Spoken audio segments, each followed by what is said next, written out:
I don't give speeches very often these days. I have been thoughtful about why, and in the last 10 years of my life, I've been very much more comfortable listening, and inquiring rather than speaking.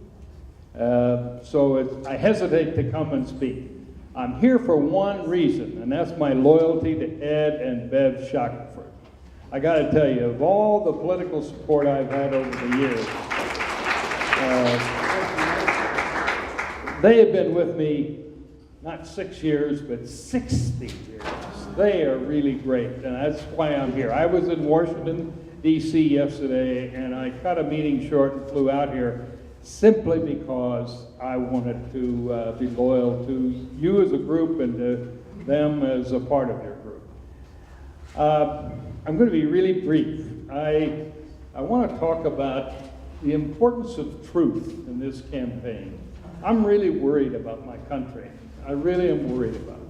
I believe so deeply in democracy, and democracy depends upon, in our form, two strong political parties, both seeking their view of the truth.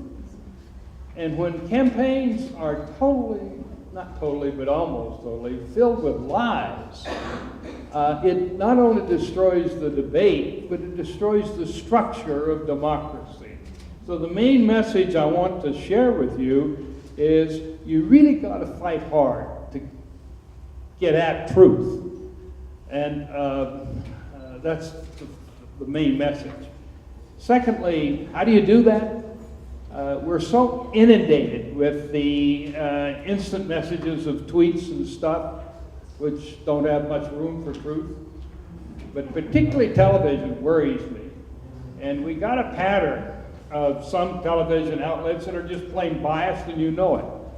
But the others that, let me talk about the mainstream media, CNN and MSNBC and others, have this pattern of, okay, we got to spend 50% of our time on each side, and I turn on the television, and they got a panel of 2 or 3 people, and Wolf Blitzer and others, Anderson, give time to stuff that's absolutely untrue, just totally untrue. And they think they're being fair, and I presume there is a sense of fairness, and you got to present both sides. But you got to know that there are very few screens available to you now to sort out falsehood so that information comes to you very raw. That's what worries me most about this campaign, is that we are just constantly barraged with things that are not true. And you as seniors, my 2 messages are stay engaged, and secondly, really help this campaign get over this very, very bad episode in American life in which falsehoods have become the rule of the day. It just doesn't matter. You can just say anything and get by with it. That's what worries me most about the campaign. Now, how do you get at truth? You got to really dig at it. And it's very hard. I want to give you an example. When I was a kid, I lived in Holly, Colorado in the 1940s. And I lived 10 miles from a Japanese relocation center. And you know what happened in those days. Our nation corralled very good people, put them in a concentration camp, 10,000 people up on a hillside. And I was a kid. I was in high school. And I'm embarrassed that I didn't know more. I played football. I went up and played football inside that camp. And Ed, you lived the other side of it, 10 miles on the other side. But the nation was brainwashed. You understand? World War II, we were worried about everybody who's Japanese as an enemy. It was stupid. That's how far truth can get screwed up. There's other examples in my childhood in which truth was hard to find. One was on homosexuality. I was raised in the town of 800 in eastern Colorado. And really good people didn't understand the diversity of sexual preference. They just didn't. And it took me a long while. And I was very adult. I was governor before I learned really to be honest about the truth of that matter.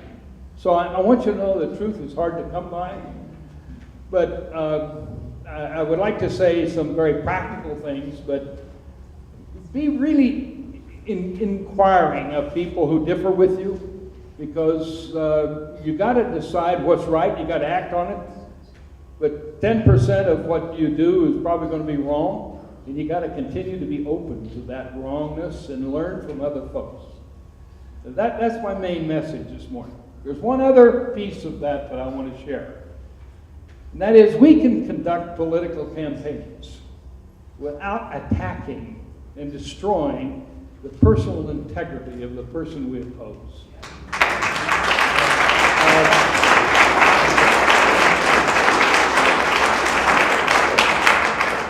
It's a cheap trick, and it's common in this country. Let me give you one. When we fought the Japanese, we called them Japs. When we fought the Vietnamese, we called them Coots. Why did we do that? We wanted to dehumanize them. You follow? We wanted to make their arguments something we didn't have to live with, listen to. I just feel very strongly about being truthful in campaigns, and secondly, being able to oppose a person and still like them as a human being, or even love them as a human being, and not try to destroy their character. It was not my experience. When I was in the legislature beginning in 1958, I worked across the aisle and fought across the aisle with Republicans who were wonderful human beings, very strong in character. And I would never reach out and try to destroy their character. I ran a major race in Colorado in which the opponent that I had a member of the family that had some very strange views and habits. But the person that I was opposing loved that person deeply, and I respected him for that love. I really did. And I called my campaign together because they were wanting to use anything we could, in terms of defeat our opponent. And I said, the first one of you that ever raises this issue about this family member, I'll not only fire, but I'll beat you. I just felt so strong that this man that I was opposing, I didn't agree with his political views, but I really appreciated the love for that family member he had who had some strange views.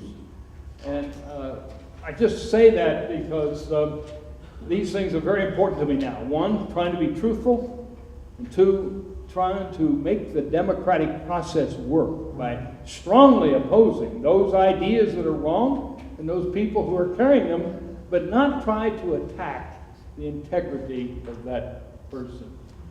So that's my message. I want to close by illustrating my points with a very tough issue.